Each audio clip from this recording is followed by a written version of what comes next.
All right, in this video, we've got circles, and I can specify a circle here with the diameter, and then it becomes a fixed circle.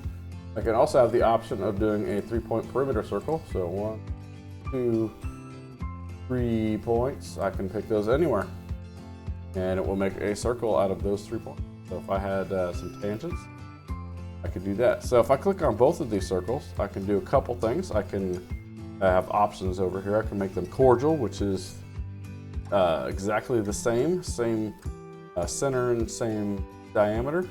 I can make the tangent and make them concentric, and I can make them equal. So cordial is concentric and equal. I can also just fix this circle.